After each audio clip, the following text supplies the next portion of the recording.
Well, rescue works resumed, as you'll probably be aware, in Nepal to find victims and survivors of the latest earthquake there. At least 65 people have died in this one, nearly 2,000 were hurt as well.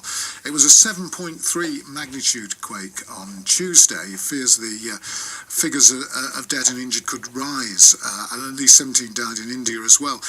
Salman Malik is from Bradford. He's part of a team from Humanity First.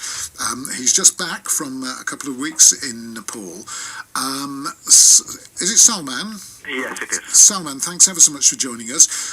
Tell us what you found out there, because we're reading this as well as all the physical problems, a lot of psychological trauma and people really frightened to go back indoors. Indeed. Basically, when we arrived there, we found out that there was a lot of structural damage in the hospitals as well as the houses in Nepal. And the area we were assigned to were remote villages in Gorkha, which was the district where the epicenter of the first earthquake was. As you can understand, the villages are not as strongly made as compared to the urban areas. And most of the patients we treated were complaining that most of their houses have either gone down or there are so many cracks that they cannot live inside. And whilst we were there in 2 weeks, there was a lot of aftershocks during that 2 weeks as well, which kept on increasing this psychological trauma. And people were just sitting outside their houses all day. Even in Kathmandu, when we were traveling in Kathmandu, we could see people outside their buildings, not even going inside. Even the shopkeepers were outside, just going in when a customer came in. Yeah. So what were you able to do? Because from the pictures we saw on the telly, a chaotic situation there, and I would have thought quite difficult to come in as outsiders from a charity.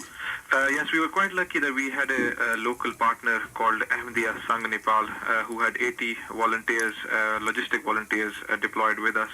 And since they were local, they were easily able to get us some transport for us to be able to reach the Gorkha district, which was assigned to us by the Nepali Health Ministry. So we went to a couple of villages in Gorkha called Batasi and Tinmane, and we treated over 1,000 patients there in 5 days we were there in those villages.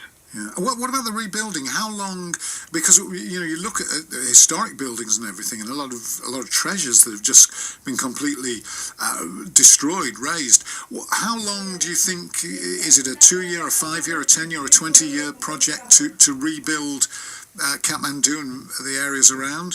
It's unfortunate that there was so much destruction. One of the main temples, called the Hanuman Temple in Kathmandu city center, was badly damaged.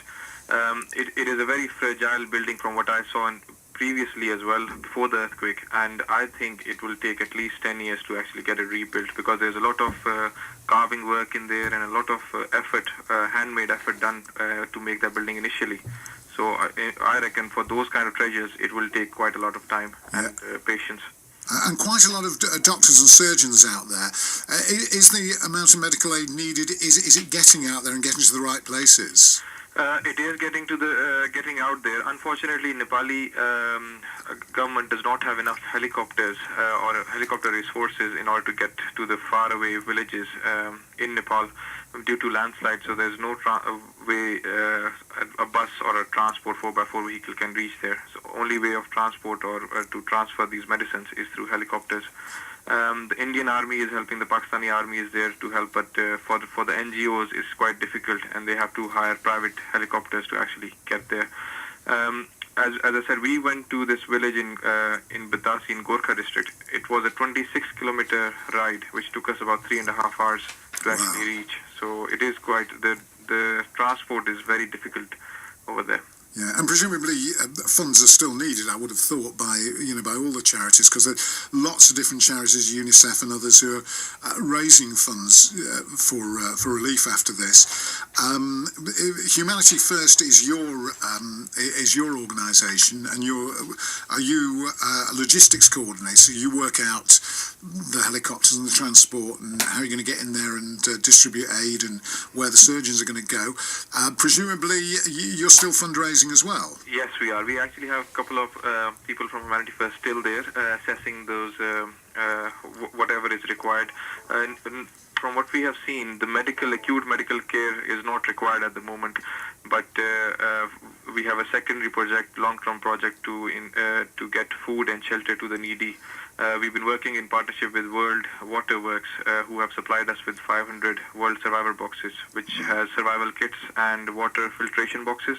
So we managed to distribute them amongst the needy over there, and we're still obviously trying to raise more money in so that we can get more of these boxes and survival kits, even more now after the second earthquake, day before yesterday. Well, it's excellent work. Do you have, I would presume you have a website?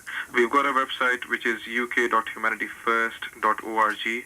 If you search Humanity First Nepal Appeal on Google, you will be able to be redirected to our website. Or the easier way is to text us. You can donate up to £5, more than £5 actually. The minimum is £5. The text is NEPA60.